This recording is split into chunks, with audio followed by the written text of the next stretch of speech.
Vamos a consultar a Gonzalo Semilla, economista jefe del Centro Regional de Estudios Económicos de Bahía Blanca, porque ellos hacen también una medición para esa zona de la provincia, la zona sur del territorio bonaerense. Gonzalo, buen día. Marcos Claverino te saluda. ¿Cómo estás?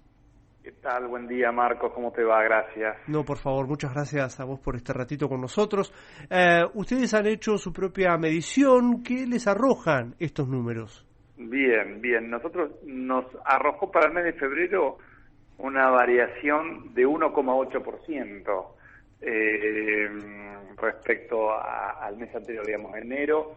Nos había arrojado 2,6% y en febrero 1,8%, claramente ambos meses con una desaceleración en la variación de precios, y en el gobierno se está estimando, o por lo menos el presidente del Banco Central estima que va a ser por debajo del 2%. Hay otros colegas nuestros que ya han arrojado también 1,9%, así que nos imaginamos que se va a ubicar en torno a esos números.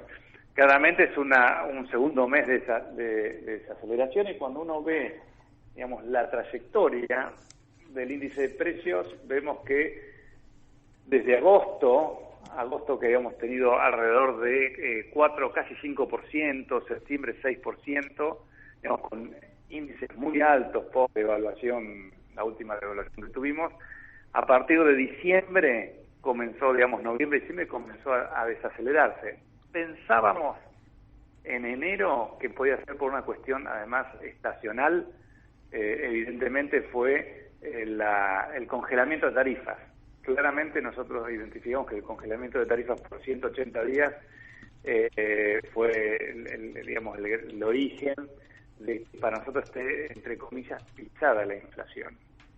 Cuando hablamos de la medición que ustedes realizan, ¿cuáles son las variables que ponen también a renovación y control mes a mes para determinar la inflación? ¿Qué es lo que ustedes contemplan? Nosotros, mira, el IPC de Bahía Blanca, que ya lleva 24 años de medición ininterrumpida, consiste en 9 capítulos. El INDEC tiene 12 capítulos desde el 2016. Y nosotros tenemos, digamos, dentro de lo que es la canasta, la composición de la canasta, el capítulo más grande siempre es alimentos y bebidas. Tenemos indumentaria, vivienda, equipamiento y funcionamiento, salud, que es el que menos creció, con 0,2%, transporte, comunicaciones, esparcimiento, educación y bienes y servicios varios. Nosotros descomponemos lo que es nuestro índice de precios. El que mayor impacto tuvo en febrero fue transporte y comunicaciones, con 2,7%, y esto básicamente tiene que ver a lo que es actualización de bonos de telefonía celular con casi un 10% y un 6,5% en transporte público. En Bahía Blanca, ¿qué es lo que pasó? Fines de enero se actualizó la tarifa del transporte público en un casi 29% e impactó de lleno en el mes siguiente, que fue febrero. Eso es, por eso tuvimos un 2,7%. Y después lo que tenemos es en alimentos y bebidas con un 2%. Por encima del índice general, que fue 1,8%. Así que ese es el capítulo que debiéramos analizar y mirar de cerca. ¿Qué pasa con el capítulo con alimentos y bebidas? Porque esto nos impacta de lleno en los bolsillos de los consumidores. El titular del Banco Central, recién lo mencionabas a Miguel Pelle, también dice que quizás los números de la canasta de alimentos estén por debajo de lo que previamente también se había registrado en enero, pero había cuenta de que las condiciones estaban dadas para que se sintiese aún más el descenso. Este rubro que vos decías, alimentos y bebidas, ha tenido remarcaciones constantes, y yo no entiendo si es para recuperar lo perdido, ganar un poco más de terreno, o en definitiva cuál es la motivación inicial, pero de hecho se vio reflejado también en las góndolas. ¿Ustedes han logrado determinar por qué el sector empresario vinculado a alimentos y bebidas, tan concentrado también en cuanto a los niveles industriales y las titularidades de esas industrias, ha promovido estos aumentos de precios? Mira, hay un dato no menor que es el índice de precios mayoristas. El índice de precios mayoristas siempre se publica el INDEX lo publica posterior al índice de precios minoristas. En general más sobre el fin de cada mes. Y a veces uno lo toma como un predictor de lo que va a ocurrir en el mes siguiente. Es decir, hemos tenido en el momento más importante o digamos más sensible de evaluaciones, fines de 2018, aproximadamente un 16% de aumento en el índice de precios mayorista, y eso impactaba fuertemente en el mes siguiente en cuanto al IPC minorista. El IPC mayorista de enero fue del 1.5, así fue muy chiquito y ya era un predictor de lo que podía pasar al mes siguiente, cosa que a nuestro caso nos dio una inflación, un índice de precios con una gran desaceleración. Eso por un lado. Por otro lado, entre la transición de fines de octubre y diciembre, donde se rumoreaba el tema del acuerdo social o el pacto social, ahí hubo una gran variación importante de precios, hubo un ajuste previo a un potencial acuerdo de precios.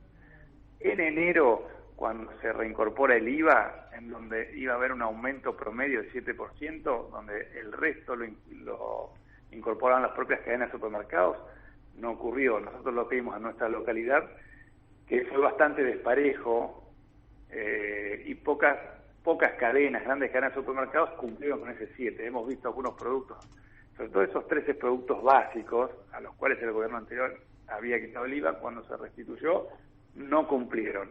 Y son, digamos, a mi entender, el gobierno va a tener un control muy fuerte en los primeros meses de su mandato, entonces tratamos de ajustar como sea los precios, y vemos cómo, porque también ellos analizan sus cuestiones de rentabilidad, tampoco pueden no ajustar precios, porque también sus costos varían. Fíjate que hay también paritarias, aunque se está tratando de eliminar la cláusula gatillo, hay paritarias que se están cerrando en este momento y eso implica aumento de costos para las empresas. Entonces siguen ajustando, pero en definitiva a nosotros nos da un 2% promedio. Eso no significa que no tengamos aumentos importantes estacionales. Eso a nosotros nos dio una variación en el IPC estacional del 3,1, cuando la inflación general fue 1,8. Entonces uno ve, por ejemplo, el tomate que aumentó un 16%, sí, la papa un 7%, tenemos, por ejemplo, la leche fresca, que es un insumo básico, de un 6,5%, o el té un 5,7%. Entonces, observamos, son grandes aumentos de un mes al otro.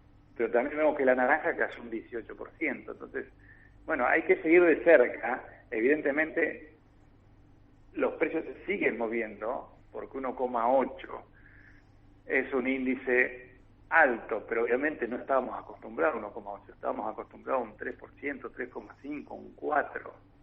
Entonces 1,8 lo ve como un dato positivo. Claro, es un dato positivo, pero es 1,8 que termina siendo en definitiva la misma inflación anual que Estados Unidos, por decirte algo. Sí. En un mes nuestro es un año de Estados Unidos, o un año de Chile, o un año de Perú. Datos concretos también de una economía que está en una situación altamente crítica y bueno, esperemos que vaya recobrando un ritmo paulatino hacia este descenso que quizás genere nuevamente el INDEC como cifra final y la anuncie el próximo jueves respecto a la inflación de febrero. Gonzalo, muchas gracias. No, por favor, gracias a todos ustedes y saludos. Muy amable. Gonzalo Semilla, economista jefe del Centro de Estudios Económicos de Bahía Blanca, donde a ellos también, en una medición propia, les ha dado un descenso en lo que miden respecto de la inflación.